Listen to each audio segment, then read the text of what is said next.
you guys. This video is going to be going over all the different types of connectors and crimpers and whatnot when it comes to wiring your car.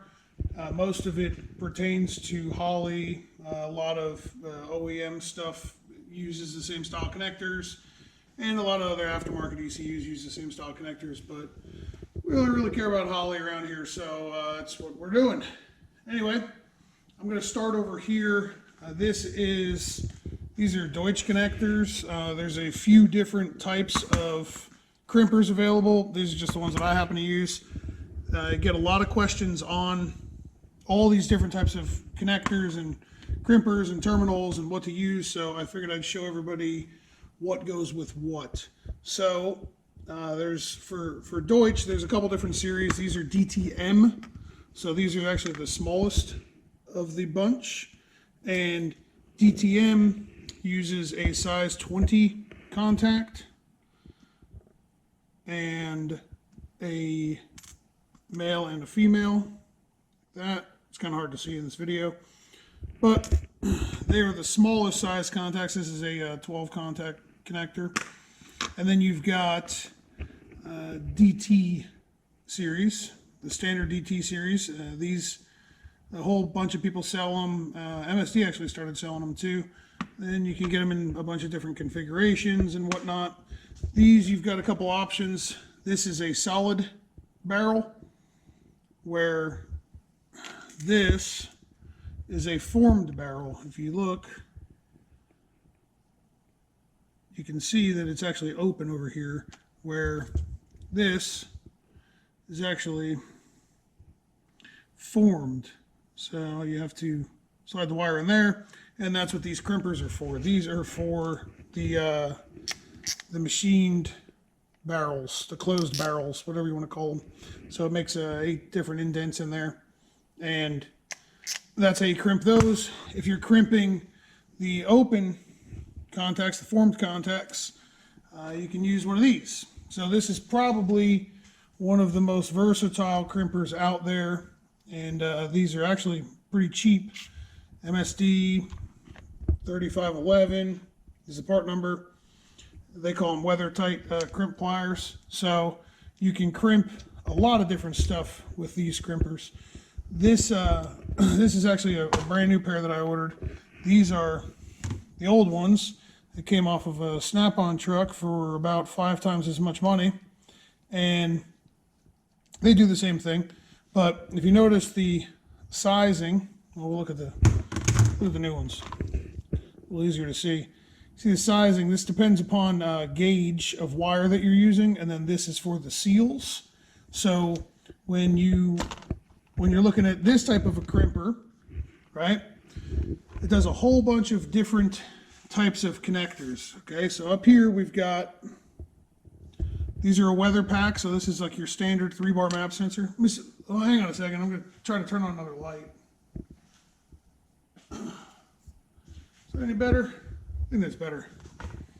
So this is a weather pack. This is, you know, for a map sensor or something. I'm personally not a very big fan of these, but some of the older GM stuff uses them. They use this little condom, and then this is your terminals. So when you crimp these, all right, I'm not going to pull them apart, but basically what it would look like, you'd find your size wire, you know, like whatever size gauge you're going to use. And the way I do this is I'll invert it, and I'll put it in here. Crimp. I should have taken it out of the little, should have cut it loose, but I didn't. So anyway, notice I only grabbed 2 of them. I did it intentionally to show you that you're not, you have to pay attention to what you're doing. You have to actually be on all 3 of them. So a little hard to see in video, but make sure you actually get all 3 of the little locking tabs that come down, and then you would crimp over top of your weather seal here. So like that. So your weather seal would sit there like that. So that's for a weather pack. Now, there's a couple different series of MetroPack, and Holley uses the majority of the connectors that Holley uses is MetroPack. MetroPack is from the newer GM stuff, so some of these probably look familiar. And this is your standard push-to-seat MetroPack, and everything here is push-to-seat except for what we're going to show you last. So what I mean by push-to-seat is you actually would pull the cover off, and you'd slide the wire in this way. So just like the weather pack I showed you, same thing right here. Make sure you grab all three of them, and then they come with, like Holley packages them with their corresponding right size condoms. So they're color coded. So the yellow condoms and the white condoms are really small. Anyway, they come in a bunch of different configurations. So, you know, this be coils or whatnot. Most of the crank and cam sensor stuff is this 3-pin. You've got GT150 connectors, right? So that's this, TPS, your pressure transducers. This is a pigtail that, you know, Holley sends you so you can butt connect to them. But if you want to do it a little bit cleaner, you end up using these, where you use these so you don't have some breaks in the wire. Same deal, push to seat. They just use a different terminal. So these are GT150, and if you notice, it's kind of hard to see, but there's a difference between the two. This here, MetroPack. This here, GT150. So don't get them confused. If you've got a whole bunch of different connectors stockpiled, don't mix them up and then wonder why they don't go together. Label your stuff. And then for the last GT150 style connector is your coil connector.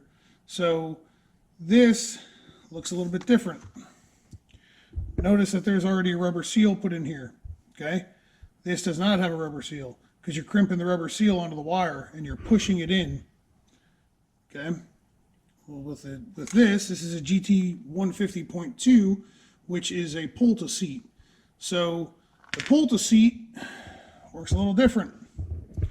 Pull-to-seat is exactly that. What you would do is, if you build your own coil harness or whatever, you want to mess with your own coil harness, whatever you want to do, you'll shove the wire through here, through the body, and then you will crimp this onto the wire, and then you pull them, pull the seat. So pull on the wire, not like really hard, but you pull on it. It's pull the seat. So hopefully that clears up the different MetroPack stuff.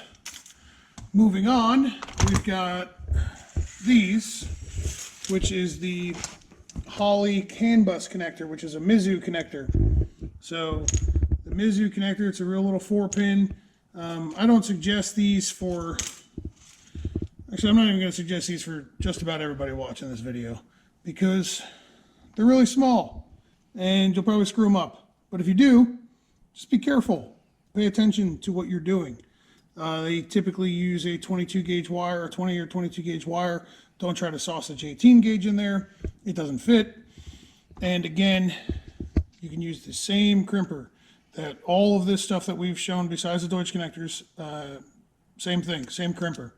Now, this crimper is pretty universal, but you have to understand that it's not, you have to just be careful with it. You can't just grab it wherever you want and squeeze down and hope for the best. So just pay attention to what you're doing and, you know, take your time. So next crimper is another one from MSD. I use these terminals a lot. It's open barrel terminals. So these are pretty slick. Your typical closed barrel terminal. Here is these are from MSD as well. But here's like a little terminal here. If you look, this is open, just like what we were looking at before. And your typical connector, or your typical terminal that you'd pick, is closed, right? So you can only crimp down on just the copper. These are kind of slick because you will crimp the copper, the conductor, here in the small ledge, and then you'll crimp the jacket here. So it gets a little bit better of strain relief. So these little kits that came from MSD are kind of nice. They've got, you know, a bunch of different sizes and whatnot, and it's kind of hard to find the open barrel stuff. They also give you these little, you know, clear plastic or PVC or whatever they are sleeves. I won't use them because they're ugly, but they work good for, you know, covering up the exposed metal. So this is the correct crimper for these. Okay, so open barrel crimpers, open barrel disconnectors. So they go together. So with that said, don't try to use these crimpers with the other stuff that we just talked about, because it's probably not going to work. They label them for the right size. Just pay attention. You have to actually read. So there's numbers there. You know, pick the number of what gauge wire you're using and you know, crimp accordingly. So these are actually pretty nice. The handles are actually kind of slick on these things too, because I don't know, some of them, I mean, all of them usually come off, but it takes, you know, a gorilla to get them off. These actually kind of come off a little bit easier. I like that the handles actually come off, because if you get caught doing something the wrong way, you can actually slide it off without screwing something up. But I crimp a lot of stuff, so that might not matter at all to you. The next is the Hawley Ecu connectors, okay? So these are a good bit different than what we were looking at with everything else. So they come in two separate wire gauge orientations, sizes, and you've got what is it, 16 to 20, and then 22 and 24 gauge. So the size of this opening is really what's dictating the wire gauge size. So Holley sells these, you know, for the J2A or J2B, J3, J4, all that stuff. They sell a kit that comes with the 4 connectors and all the terminals you need, and then plus a bunch of the little plugs. I've shown this in other videos, but how you actually insert these is you push that little locking tab in. When the 2 white tabs are sticking out, you can just insert the terminal into whatever position you want. But this video isn't about that. This video is about these. So crimping these it's actually a little bit tricky, depending on which crimper you have.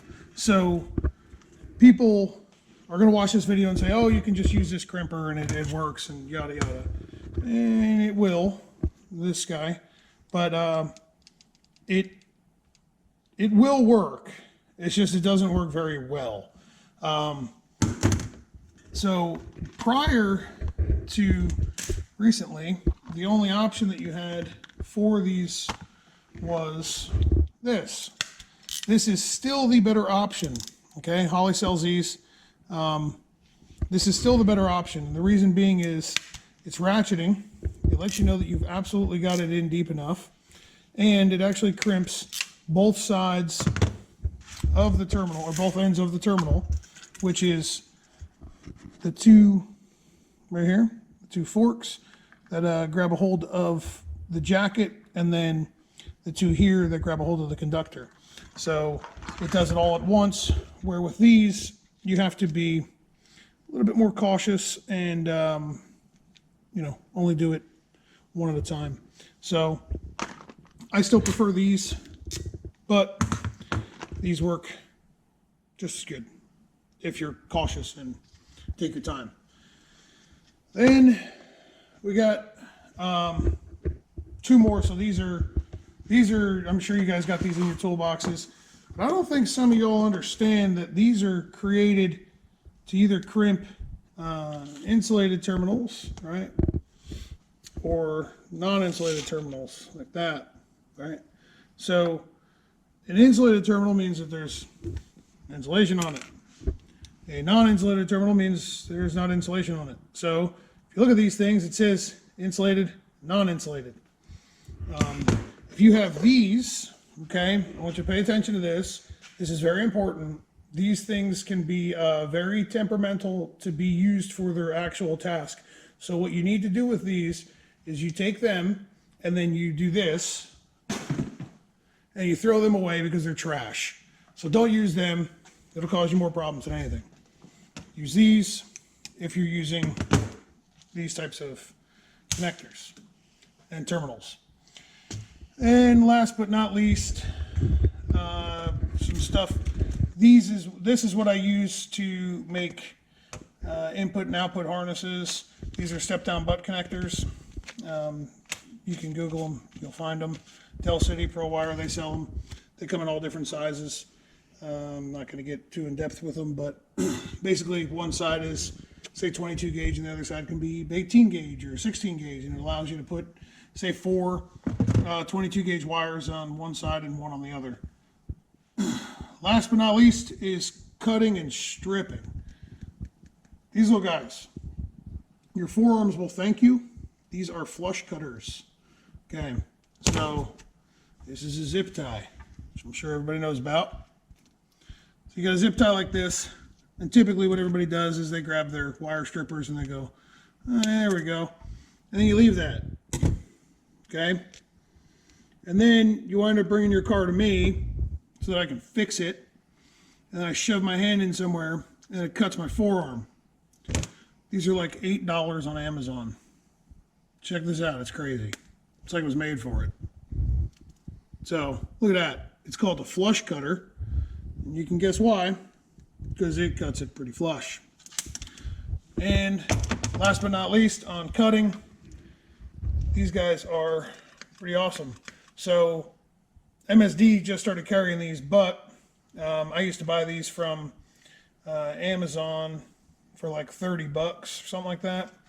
They actually are cheap, surprisingly cheaper with through MSD.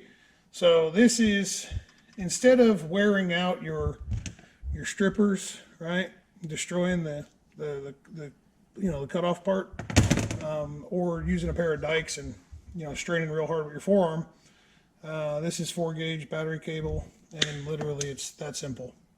So if you wire a bunch of stuff, these are worth their weight in gold. So for like $25 or something, they're worth buying. So that's it. Hopefully everybody kind of got an answer to all of their questions about different connectors. Oh, one last thing. Molex. Forgot about these. Molex connectors are found on a lot of drive shaft speed sensors. A lot of the people that make the drive shaft speed sensors, like Davis, he uses a Molex connector, and he sends them off with the corresponding connector that matches. The Molex pins, again, can be crimped carefully with the first set of crimpers that we looked at. So anyway, go get yourself some strippers this weekend and have a good one. See ya.